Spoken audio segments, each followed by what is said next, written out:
அனைவருக்கும் வணக்கம். Welcome to Dharma academy. இன்றைக்கி இந்த வீடியோவில் நம்ம பார்க்க போகிறது மே மாதத்தில் 9ஆம் தேதிக்குண்டான கரண்ட் அஃபேர்ஸ் தான். வாங்க வீடியோக்குள்ளே போகலாம். முதல் வினா, தமிழ் புதல்வன் திட்டம் எப்பொழுது தொடங்கப்பட உள்ளது?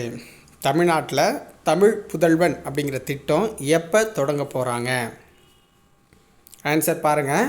ஜூலை மாதத்தில் ஸ்டார்ட் பண்ண போகிறாங்க. அரசு பள்ளிகளில் பயின்று உயர்கல்விக்கு செல்லுற மாணவர்களுக்கு மாதந்தோறும் 1000 ரூபாய் வழங்குகிற திட்டம் தான் இது. ஓகேங்களா?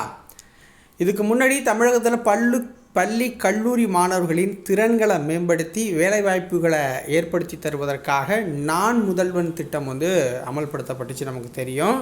அதே மாதிரி +2 முடித்த மாணவர்களுக்கு உயர்கல்விக்கு வழிகாட்டும் கல்லூரி கனவு அப்படிங்கிற திட்டத்தையும் தமிழக முதல்வர் 2022ஆம் ஆண்டு தொடங்கி வச்சாங்க. ஸோ அதன்படி இன்னொரு திட்டமாக இதை தொடங்கியிருக்காங்க. ஓகேவா? 2023-24 நிதியாண்டில் அதிக நிதி திரட்டிய ஐஐடி எது? 2023-24 நிதியாண்டில் அதிக நிதி திரட்டிய ஐஐடி எதுன்னா சென்னை ஐஐடி. ஓகேங்களா? சென்னை ஐஐடி எவ்வளோ நிதி திரட்டியிருக்காங்கன்னா 513 கோடி. அங்கே படித்தவங்க, பெரிய பெரிய பிஸ்னஸ்மேன், இண்டிவிஜுவலாக இருக்கிறவங்க எல்லாருமே இந்த நிதி கொடுத்துருக்காங்க. ஸோ சென்னை ஐஐடி தான் இந்த சாதனையை படைச்சிருக்காங்க. 2022-23 213 கோடி நிதியாக வாங்கியிருந்தாங்க. இப்போ அதை அவங்களே பீட் பண்ணியிருக்காங்க. ஓகேங்களா? சென்னை ஐஐடியோட இயக்குனர் யாருன்னா வி காமகோடி அவர்கள்.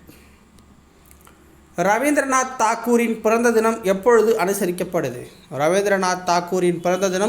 அனுசரிக்கப்படுதுன்னா மே 8ஆம் தேதி அனுசரிக்கப்படுது. மே 8ஆம் தேதி அனுசரிக்கிறாங்க. இந்திய தேசிய கீதத்தை இயற்றினவர் ரவீந்திரநாத் தாக்கூர் தான். மேற்கு வங்கத்தைச் சேர்ந்த ஒரு கவிஞர் அப்படின்னு சொல்லலாம். இலக்கியத்திற்கான நோபல் பரிசு பெற்றவர் இவர். ஓகேவா? ஐநா பயங்கரவாத எதிர்ப்பு அறக்கட்டளை எவ்வளவு நிதி இந்தியா வழங்கியுள்ளது?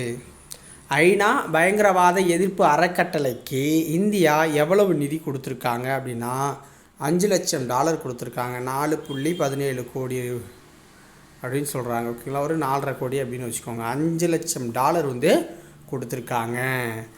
ஐநா பயங்கரவாத எதிர்ப்பு அலுவலக சார்பு தலைவராக இருக்கிற விளாதிமிர் ஒரன்கோ அப்படிங்கிறவர்கிட்ட ஐநாவுக்கான இந்திய தூதர் ருச்சிரா கம்போஜ் கொடுத்துருக்காரு. ஐநாவுக்கான இந்திய தூதராக இருக்கிற ருச்சிரா கம்போஜ் கொடுத்துருக்காரு.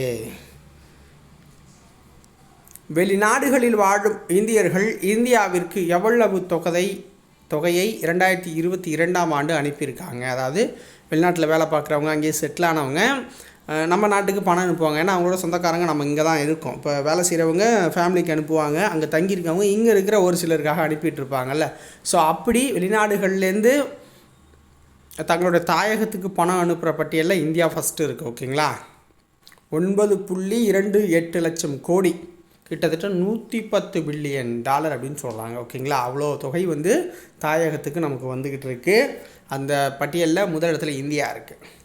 2ஆவது இடத்துல மெக்சிகோ இருக்குது. ஓகேங்களா?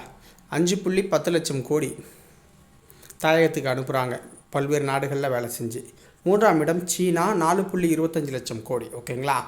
ஸோ இந்த வீடியோ பதிவு இதோட முடியுது. உங்களுக்கு பிடிச்சிருந்தால் ஒரு லைக்கை போட்டு விடுங்க. நாளைக்கு வேறொரு வீடியோ பதிவில் உங்களை சந்திக்கிறேன். நன்றி, வணக்கம்.